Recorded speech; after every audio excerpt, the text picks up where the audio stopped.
को विलन नहीं मानता।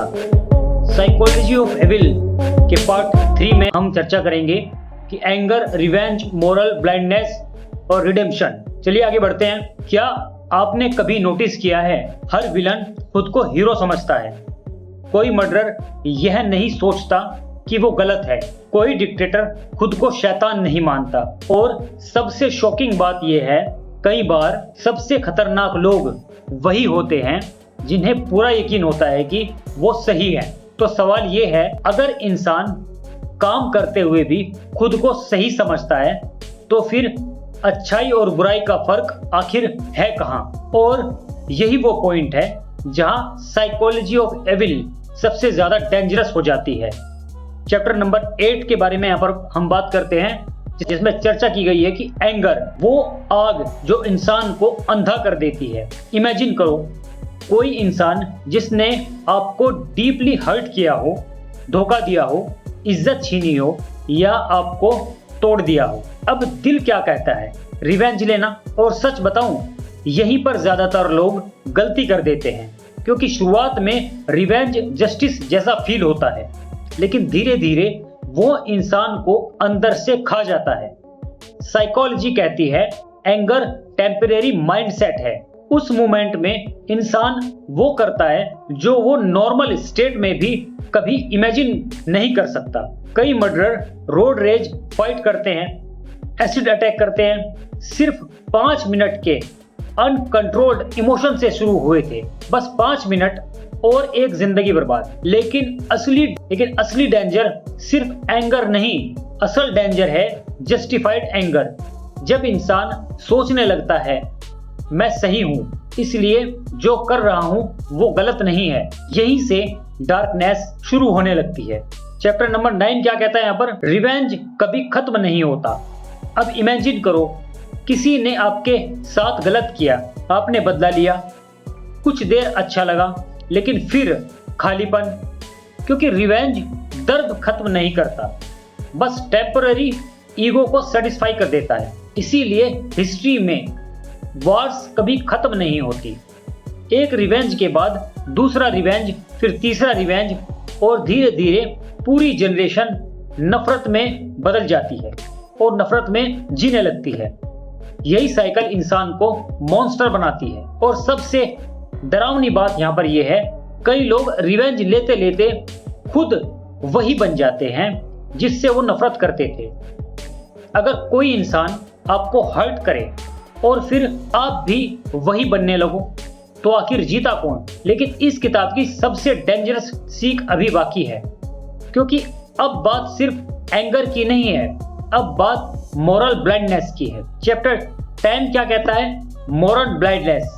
जब इंसान को अपनी बुराई दिखनी बंद हो जाती है, तब साइकोलॉजी में कॉन्सेप्ट है मोरल ब्लाइंडनेस, यानी इंसान गलत काम कर रहा हो लेकिन उसे खुद गलत फील ही नहीं हो रहा है। और यकीन मानो, ये दुनिया की सबसे डेंजरस कंडीशन होती है, क्योंकि जब गिल्ट मर जाता है तब इंसान कुछ भी कर सकता है। झूठ, धोखा, मैनिपुलेशन, वायलेंस, और फिर भी रात को आराम से सो सकता है। अब सवाल है, ऐसा होता कैसे है? धीरे धीरे, बहुत धीरे। कोई इंसान एक दिन में एविल नहीं बनता। पहले वो छोटी गलतियां जस्टिफाई करता है, फिर बड़ी। पहले छोटा झूठ बोलता है, फिर थोड़ा बड़ा झूठ बोलता है, फिर क्रूएल्टी पर आ जाता है, और हर बार उसका माइंड उसे रीजन देता है, मेरे पास कोई ऑप्शन नहीं था ऐसा करने के लिए। उन्होंने पहले गलत किया था, मैं मजबूर था ऐसा कुछ करने के लिए। और यही सेल्फ जस्टिफिकेशन इंसान को अंधा बना देता है। एक एक्सपेरिमेंट हुआ था जिसने पूरी दुनिया को शॉक कर दिया। नॉर्मल लोगों को अथॉरिटी दी गई और कुछ ही दिनों में वो क्रूअल बिहेवियर करने लगे। क्यों? क्योंकि पावर प्लस जस्टिफिकेशन इंसान के अंदर छिपे डार्कनेस को बाहर लेकर आ जाता है। और शायद यही रीजन है कि पावर इंसान को करप्ट नहीं करती, वो सिर्फ उसका असली चेहरा रिवील कर देता है। लेकिन अगर इंसान इतना नीचे गिर सकता है तो क्या वो वापस ऊपर भी आ सकता है? रिडेम्पशन पॉसिबल है? या once evil enters everything is over? Chapter number 11 क्या कहता है? रिडेम्पशन। हर अंधेरे इंसान के अंदर थोड़ी रोशनी बची होती है। यही इस इंसान का सबसे इमोशनल हिस्सा होता है, क्योंकि लेखक कहता है कोई भी इंसान पूरी तरह एविल नहीं होता।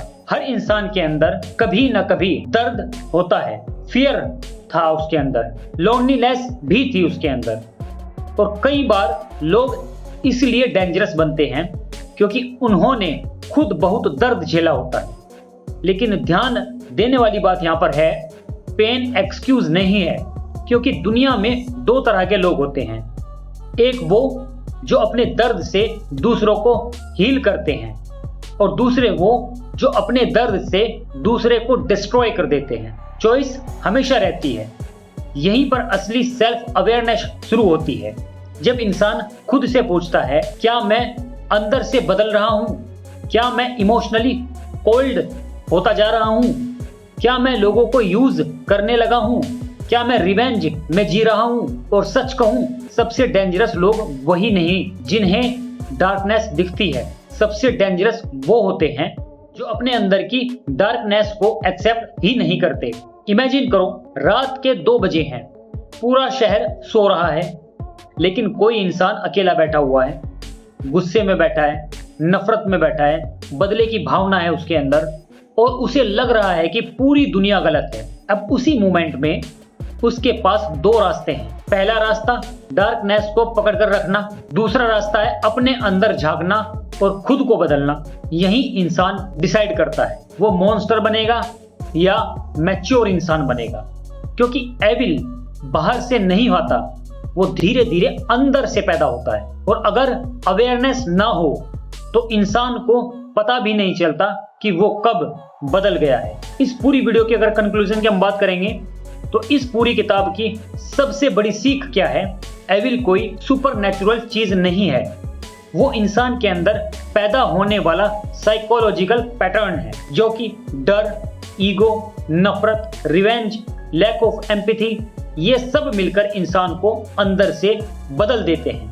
लेकिन जैसे डार्कनेस सीखी जाती है, वैसे अवेयरनेस भी सीखी जा सकती है, और शायद असली पावर दूसरों को कंट्रोल करने में नहीं, खुद को कंट्रोल करने में। अगर इस वीडियो ने आपको सोचने पर मजबूर किया है तो कमेंट में सिर्फ एक वर्ड लिखो, अवेक, ताकि पता चले कितने लोग अभी भी अंदर से इंसान बचे हुए हैं। वीडियो पसंद आई हो तो लाइक करो। ऐसे डीप साइकोलॉजिकल डॉक्यूमेंट्री के लिए हमारे चैनल को सब्सक्राइब जरूर करें, क्योंकि अगली वीडियो में हम बात करेंगे why good people become dangerous, और यकीन मानो उसके बाद आप लोगों को पहले जैसा नहीं देख पाओगे। Thanks for watching.